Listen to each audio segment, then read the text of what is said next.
In this video, I want to talk about the ends. Look, it's only the ends. She wears her hair curly all the time, but it's smooth till I get to the very, very, very bottom. And this is why I like to trim my customers' hair every couple months. So once I trim it and shape it straight, that's when I go to do it curly. I will use the Reset Leave-In Conditioner to spray on every client's hair because it makes it moisturized, pliable, real soft, manageable. It's great for detangling. And then I'm going to use the Bloom Glaze.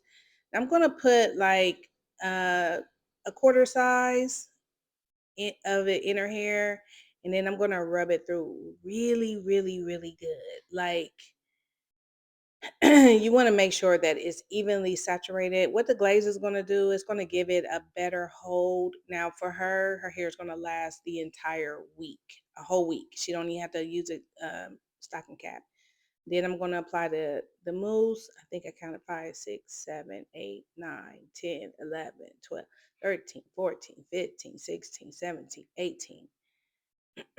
18 pumps should be enough. And the key with the mousse is you have to work it in. You have to massage it in really, really good.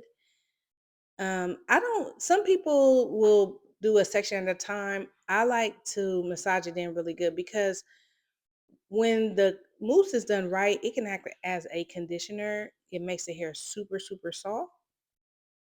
So I rub it in and make sure that every strand is completely saturated. Those 15 pumps, but you do got to work it in. Now, mind you, let's go back to the beginning. I did shape her hair really good. That's what makes a difference. There's not a lot of pulling and tugging. And what I'm doing is I'm taking each individual strand. I want you to see it a little closer. I'm taking each like hair light little sections.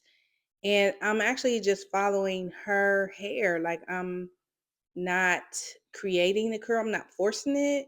And I'm actually making sure that the mousse is thoroughly saturated throughout the hair. So even when I'm doing this, I'm like mixing the glaze, the reset, the mousse, and when it dries, it should feel like she has absolutely nothing on her hair. And see how fine I'm not taking parts because I can't see the parts. I don't like to be able to see. Like it shouldn't be, it should look like this is what your hair naturally does. Like I woke up like this.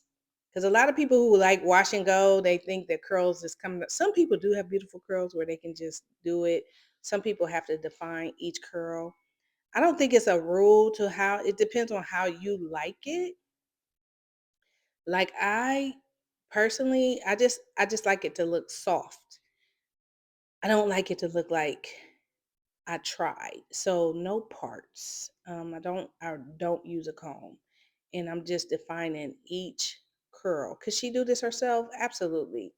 A lot of people say when they do it themselves, it takes them a long time, but I do think they're overthinking it. Like it's not really that deep.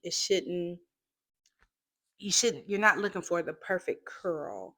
But if your hair's not curling, it's not shaped, it may not be shaped right. Um, and it can go to about 4 or 5 months and do fine. And then the ends go bad for no reason. Like a lot of people will ask, like, is my ends doing good? Like, am I doing the right thing? Just because your ends go bad, that doesn't necessarily mean you did something wrong. It is the human body. So the ends can go bad just because, but you should always get it cut into a shape. My plan is like the longer I wait, the more the hair can grow. So if you want to keep your hair short, then cut it often. If you want your hair to grow, then you should, stretch it out as long as you possibly can, but not too long. Like if it goes too long and you just think that you're doing something by not cutting your hair after a year, you could have actually made it go backwards. So I do think that 4 or 5 months is the sweet spot as far as how often you should cut your natural curly hair. Anywho, her shampoo and hair, she does come weekly, but if she was at home, I would recommend that she, try to do this every couple days until she train the hair, because you can train yourself, because I think we need more training than the hair needs training. You can train yourself on how long it should take. At home, it should not take you longer than 20 to 30 minutes tops. If it's taking you longer than that, then it may need a shape. You may need to switch up your product. And what I like about the mousse is it dries. It takes about 10 or 15 minutes for the mousse to absorb, meaning you won't see the white stuff. And then it once the mousse absorbs, it's considered dry. So when you're using the glaze in the mousse, it's an hour tops.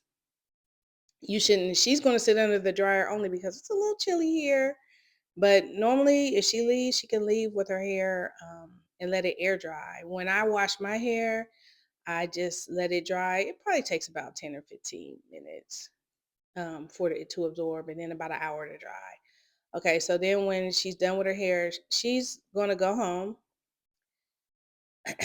Yeah, she's gonna go home. And she's not gonna use a bonnet or anything. She's just gonna sleep, and then she's gonna be back next week.